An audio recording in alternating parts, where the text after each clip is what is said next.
All right यार, ये answers आपको टी2 से मिल रहे हैं, तो ध्यान रखना टी2 इस यहाँ पे हमने सारे सॉल्यूशंस डाल दिए हैं और आपके 12th के सारे सब्जेक्ट्स के सैम्पल पेपर भी डाल रहे हैं। आपको उसकी वीडियोस चाहिए तो हमें सपोर्ट करिए। सपोर्ट के लिए 2 ऑप्शन हैं, जितना हो सके उतना शेयर करो, और एक बैक अस का पेज बना रहे हैं, बैक अस टी2, ये गूगल पे सर्च करना, और जब ये गूगल पे सर्च करोगे तो आपको एक पेज का लिंक मिलेगा और उसको पूरा चेक कर लेना, ठीक है। और जितना हो सके हमें सपोर्ट करना। चलो क्वेश्चन पे आते हैं।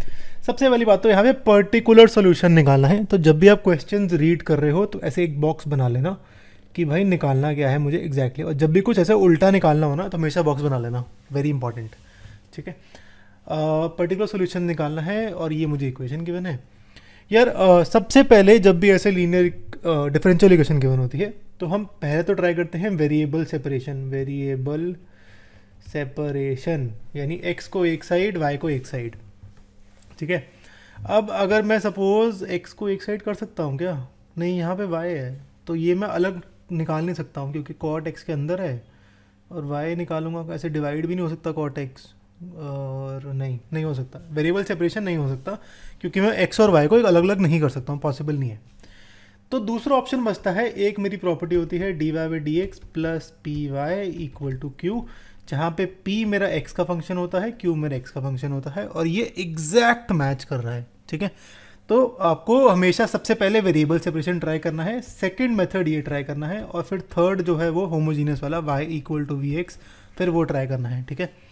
तो इसी ऑर्डर में हमेशा ट्राई करना क्वेश्चंस को, और ये सब आपको टी2 पे मिल रहा है। देखो हम यहाँ पे आपको सॉल्यूशंस नहीं सॉल्व करते, आपको बहुत अच्छे टीचर्स मिलते हैं जो आपकी वीडियोस बनाते हैं, जो आपको कंटेंट बनाते हैं। तो हमारा काम आपको सॉल्यूशंस देना नहीं है, वो तो बहुत लोग देते हैं। हमारा काम आपको सिखाना है कैसे अप्रोच करनी है प्रॉब्लम को, किस तरीके से हमने आंसर निकाला, कहाँ से आया ये, क्या हुआ यहाँ पे, तो ये चीज़ सिखानी है हमें यहाँ पे आपको, ठीक है। ऑल राइट, तो हाँ, इसको इससे कंपेयर करेंगे, पी और क्यू की वैल्यू निकालते हैं, फिर हम इंटीग्रेटिंग फैक्टर निकालते हैं जो कि होता है e integration of P D X, और जो फाइनल आंसर होता है वो होता है y into integrating factor I F equal to integrating factor q into integrating factor D X plus constant c, ठीक है। तो ये होता है हमारा फॉर्मूला, और इंटीग्रेटिंग फैक्टर निकालते हैं। पहले तो p और q की वैल्यू निकालते हैं, फिर इंटीग्रेटिंग फैक्टर निकालते हैं, और फिर y ये इक्वेशन में पुट कर देते हैं। चलो p क्या होगा मेरा, p से कंपेयर करूँ तो cot x की वैल्यू p होगी, और ये पूरा 2/1 प्लस साइन एक्स ये मेरा q होगा। अब इंटीग्रेटिंग फैक्टर ये है, इंटीग्रेशन ऑफ cot x होगा। cot x जो होता है वो होता है integration of cos x by sine x D x. तो या तो अगर आपको फॉर्मूला याद है तो बहुत बढ़िया, इंटीग्रेशन फार्मूलाज टी2 पे हमने दिए हुए हैं, उसको जरूर चेक कर लेना, ठीक है। तो फॉर्मूला याद है तो बहुत बढ़िया, अगर नहीं याद है तो कोई नहीं, कोई दिक्कत नहीं। साइन एक्स को टी एज्यूम करोगे तो ऊपर कॉस एक्स डी एक्स आ जाएगा, यानी ये आ जाएगा 1/t, यानी ये आ जाएगा log mod T. Sine x को टी एज्यूम करा था तो ये आ जाएगा लॉग मॉड साइन एक्स, तो यानी कॉट एक्स का इंटीग्रेशन हो जाएगा लॉग साइन एक्स। ई और लॉग हमेशा कैंसिल हो जाते हैं, तो यहाँ पे इंटीग्रेटिंग फैक्टर आएगा साइन एक्स, ठीक है। ऑल राइट, सॉल्यूशन जो होता है वो हमने डिस्कस करा था, कुछ ऐसे होता है, इंटीग्रेटिंग फैक्टर की वैल्यू पुट करते हैं साइन एक्स, और ये यहाँ पे अब मेरा कुछ ऐसे आ गया sine X by 1 plus sine X, ठीक है। तो यार ऊपर भी साइन, तो जब भी ये इस फॉर्म का हो x बाय 1 प्लस एक्स, तो हम क्या करते हैं इसको न्यूमरेटर में नहीं, इसको हम अलग अलग कर देते हैं ना। इस फॉर्म का होता है तो इसको यहाँ पे 1 प्लस एक्स माइनस एक्स डालते हैं, फिर एक अलग कर देते हैं, और फिर ऊपर ताकि x की टर्म ना बचे ये करते हैं। सिमिलरली यहाँ पे साइन एक्स की टर्म न्यूमरेटर में ना बचे, इसके लिए मैं यहाँ पे 1 प्लस साइन एक्स माइनस 1 कर देता हूँ, 1 प्लस 1 माइनस 1 करा मैंने, फिर 1 प्लस साइन एक्स अलग माइनस 1 अलग, तो ये कैंसिल हो जाएगा, ये इंटीग्रेशन ऑफ डी एक्स बन जाएगा, यानी ये मेरा आ जाएगा x, तो ये 2x आ जाएगा, कुछ ऐसे, ठीक है। ऑल राइट, अब आया बात इसकी integration of 1 plus sine x.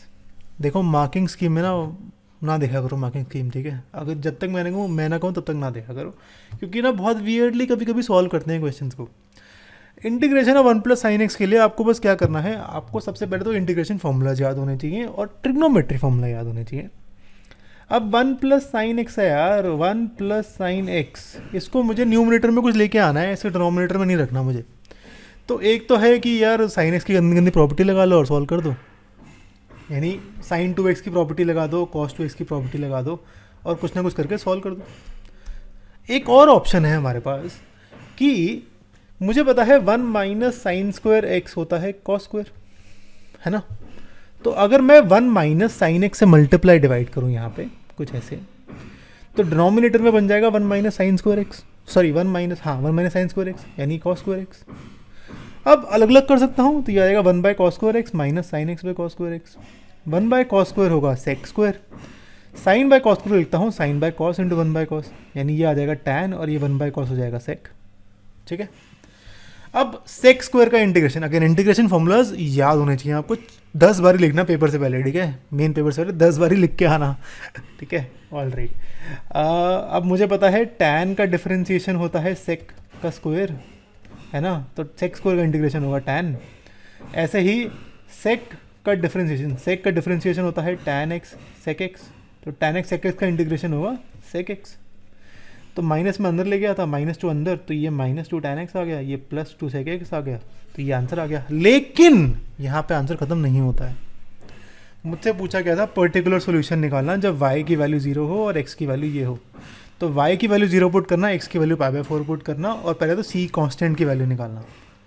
तो ये जब हम पुट करेंगे तो देखो ये तो पूरा 0 हो जाएगा, 2 इंटू पाई बाय 4 हो जाएगा pi by 2, tan pi by 4 tan 45 degree होता है 1, सेक पाई बाय 4 होता है सेक 45 डिग्री, यानी कॉस 41 बाय कॉस 45 डिग्री।